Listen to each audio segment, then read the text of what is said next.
14 ఏళ్ల ఓ బాలికను 2014 October 19న Vijayawada railway స్టేషన్లో ఇద్దరు యువకుల బారి నుంచి పోలీసులు కాపాడారు. ఆ తర్వాత పోలీసులు ఆ బాలికను హనుమాన్పేటలోని చైల్డ్ లైన్ స్వచ్ఛంద సంస్థకు అప్పగించారు. సంస్థ ప్రతినిధులు అక్టోబర్ 21న బాలల సంక్షేమ కమిటీ ముందు ఆ బాలికను హాజరుపరిచారు. తనది పశ్చిమ బెంగాల్ స్టేట్గా వెల్లడించింది. బాలిక ఇచ్చిన ఫోన్ నంబర్ల ఆధారంగా బాలిక తల్లితో చైల్డ్ లైన్ ప్రతినిధులు మాట్లాడారు. బాలికది బంగ్లాదేశ్గా సిడబ్ల్యూసి సభ్యులు గుర్తించారు. సోదరి జాస్మిన్ కోల్కతాలో పని చూపిస్తానని తీసుకువచ్చి విజయవాడలో ఎవరికో అప్పగించేందుకు ప్రయత్నించిందని బాధిత బాలిక వెల్లడించింది. రైల్వే స్టేషన్లో ఇద్దరు యువకులకు అప్పగించిందని, దీంతో వారు తీసుకెళ్లేందుకు యత్నించడంతో ఘర్షణకు దిగినట్లు చెప్పుకొచ్చింది. బాలిక స్టేట్మెంట్కు అప్పట్లో పోలీసులు రికార్డ్ చేశారు. అయితే చైల్డ్ లైన్ రికార్డుల్లో మాత్రం అందుకు భిన్నమైన స్టేట్మెంట్ రికార్డ్ అయింది. బెంగాలీ భాష మాట్లాడుతున్న బాధిత బాలిక నుంచి మరిన్ని వివరాలు సేకరించేందుకు చైల్డ్ లైన్లోనే ఉంచాలంటూ సిడబ్ల్యూసి ప్రతినిధులు సూచించారు. ఇక్కడి నుంచే బాలికకు కష్టాలు మొదలయ్యాయి.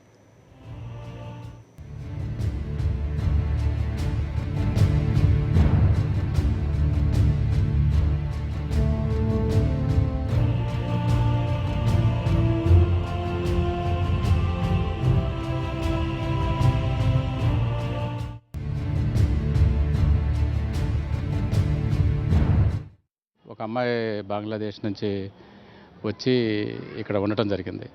ఆ అమ్మాయి 3 నెలలు చైల్డ్ లైన్లో ఉంది.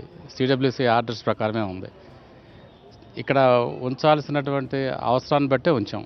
ఎందుకంటే అమ్మాయికి లాంగ్వేజ్ తెలియదు, బంగ్లాదేశ్ లాంగ్వేజ్ మనకు తెలియదు. ఈ అమ్మాయికి కమ్యూనికేట్ చేయడానికి వాళ్ళ మదరు, వాళ్ళ బంధువుల్ని చైల్డ్ లైన్ వాళ్ళు కాంటాక్ట్ చేసి చాలా ఇన్ఫర్మేషన్ రాబట్టారు. అందుకని ఇక్కడ ఉంచడం జరిగింది. సిడబ్ల్యూసి సూచనలతో నిబంధనలకు విరుద్ధంగా 3 నెలల పాటు బాలికను చైల్డ్ లైన్ కేంద్రంలోనే ఉంచారు.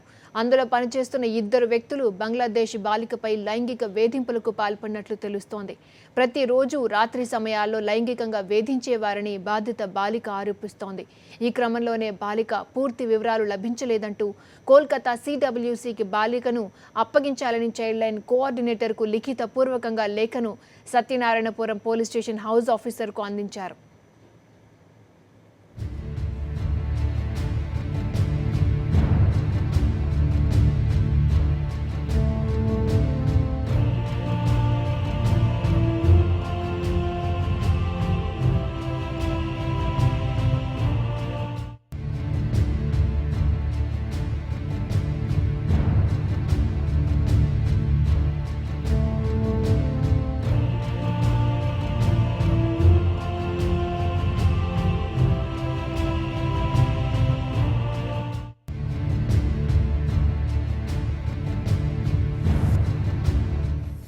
చైల్డ్ వెల్ఫేర్ కమిటీ సభ్యుల నిర్ణయం మేరకు ఆ బాలికను జనవరి 16న నవజీవన్ స్వచ్ఛంద సంస్థకు చెందిన చిగురు అనే హోంకు పంపించారు.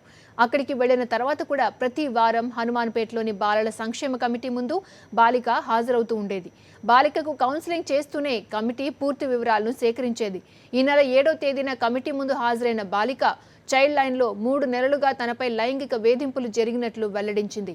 అందులోని ఇద్దరు వ్యక్తులు తనను ఏ విధంగా వేధించారో వెల్లడించింది. వెంటనే కమిటీ సభ్యులు చైల్డ్ లైన్ సభ్యులను పిలిచి సంజాయిషి కోరారు.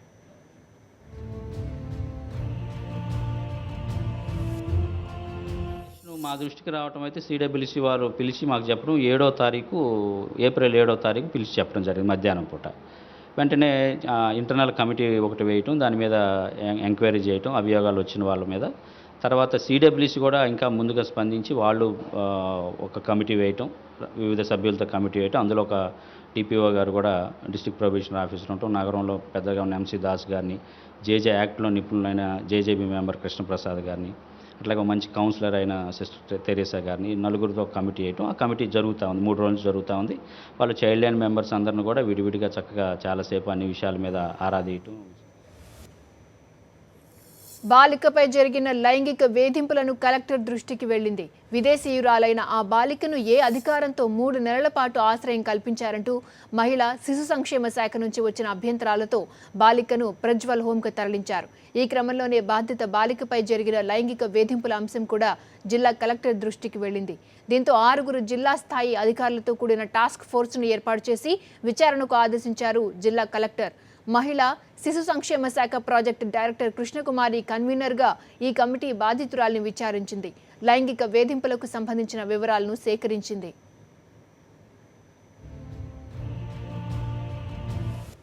ఒక 3 వారాల క్రితము జిల్లా కలెక్టర్ గారు దృష్టికి ఒక బాలిక ఇలా అనాథరైజ్డ్గా చైల్డ్ లైన్లో ఉంటున్నది గత 4 నెలల నుంచి అనే విషయాన్ని సార్ దృష్టికి వెళ్ళింది.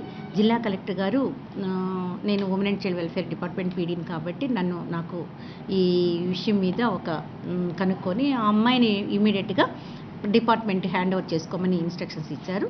కలెక్టర్ గారు ఆదేశాల ప్రకారం నేను ఆ పాపని సిడబ్ల్యూసి ద్వారా ఆ అమ్మాయిని మేము తీసుకోవటం జరిగింది.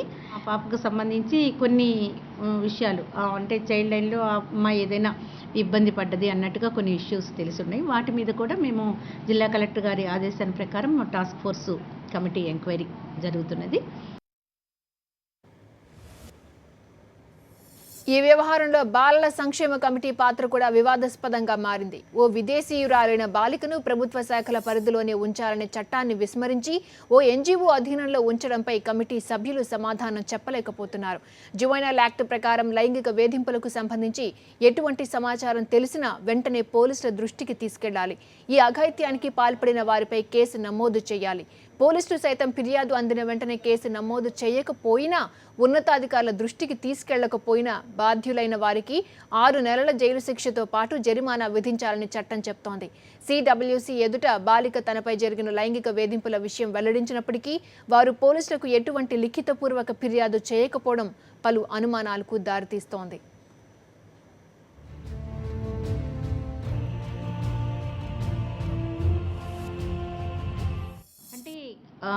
ఎప్పుడైతే జిల్లా కలెక్టర్ గారి ఇన్స్ట్రక్షన్స్ ప్రకారము ఆ పాపని మేము డిపార్ట్మెంట్ హ్యాండ్ ఓవర్ చేసుకున్నదో ఆ తర్వాత ఆ అమ్మాయి కొన్ని ఇష్యూస్ మా ముందు చెప్పడం జరిగింది. దీని మీద అంటే లా అండ్ ఆర్డర్ కూడా వీళ్ళు క్రైము ఈ ఎలిగేషన్స్ ఇలాంటివి ఏదైనా వచ్చినప్పుడు పోలీస్ డిపార్ట్మెంటు దృష్టికి కూడా తీసుకెళ్ళాలి కాబట్టి సిపి గారి కూడా మేము ఒక లెటర్ పెట్టడం జరిగింది. దీని మీద సిపి గారు కూడా ఎంక్వైరీ చేయమని, ఇన్వెస్టిగేషన్ కానీ ఎంక్వైరీ కానీ చేయమన్నట్టు మేము అడిగి ఉన్నాము. ఇప్పుడు ఈ అంశం వచ్చింది కాబట్టి దీని మీద ఈ టాస్క్ ఫోర్స్ మెంబర్స్ అందరూ కూడా వెళ్ళి దీని మీద ఎంక్వైరీ చేయడం జరిగింది. ఎంక్వైరీ రిపోర్టు జరుగుతుంది. వేధింపులకు పాల్పడిన వారిపై చట్ట ప్రకారం చర్యలు తీసుకోవాలంటూ జిల్లా కలెక్టర్ నియమించిన టాస్క్ ఫోర్స్ కమిటీ నగర పోలీస్ కమిషనర్కు ఫిర్యాదు చేసింది. ఈ ఘటనపై పోలీసులు స్పందించకపోగా ఎవరిని అదుపులోకి తీసుకుని విచారించిన దాఖలాలు లేవు. బాలల హక్కుల పట్ల పోలీసులు వ్యవహరిస్తున్న తీరును పలువురు ప్రశ్నిస్తున్నారు. ఈ వ్యవహారంలో చైల్డ్ లైన్ సంస్థను కాపాడేందుకు ప్రయత్నిస్తున్న కొందరు పెద్దల ఒత్తిళ్లు పనిచేస్తున్నాయా అనే అనుమానాలు వ్యక్తమవుతున్నాయి. బంగ్లాదేశ్ బాలికపై లైంగిక వేధింపుల కేసులో కీలకంగా మారిన చైల్డ్ లైన్ సంస్థ వ్యవహారం ఆది నుంచి అవకతవకలమయంగా మారింది. మహిళా శిశు సంక్షేమ శాఖ నుంచి ఎటువంటి గుర్తింపును పొందకుండానే ఈ సంస్థ కార్యకలాపాలను కొనసాగిస్తోంది. గుర్తింపు కోసం మహిళా శిశు సంక్షేమ శాఖ ఇప్పటికే 3 సార్లు నోటీసులు కూడా చైల్డ్ లైన్కు జారీ చేయడం గమనార్హం. అయినా చైల్డ్ లైన్ సంస్థ తన పని తాను చేసుకుపోతూనే ఉంది. ఈ మొత్తం వ్యవహారంలో సంస్థ ప్రతినిధుల అరాచకం బయటపడడంతో వెంటనే సంస్థ ప్రతినిధులు అంతర్గత విచారణ ప్రారంభించారు. ఇప్పటికే ఓ ఉద్యోగిని సస్పెండ్ చేశారు.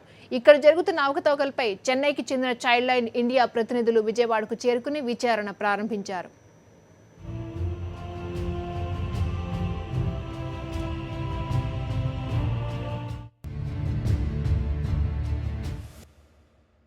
సరే లైసెన్స్ లేకుండా చిల్డ్రన్ హోమ్స్ కానీ అంటే షార్ట్ స్టే హోమ్ కానీ ఏదైనా సరే రన్ చేయకూడదు గైడ్లైన్స్ ప్రకారం.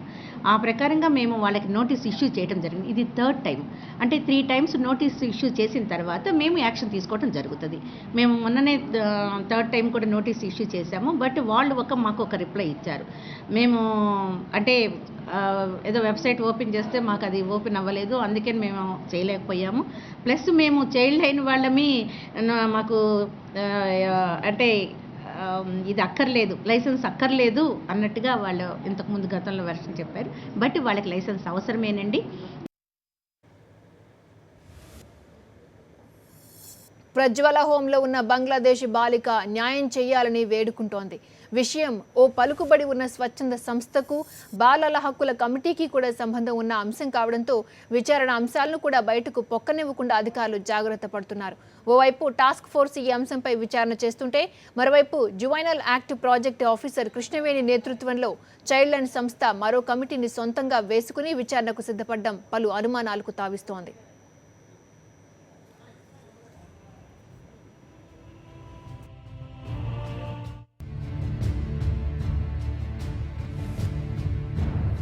కాపాడాల్సిన చేతులే కబళించేందుకు ప్రయత్నించాయి.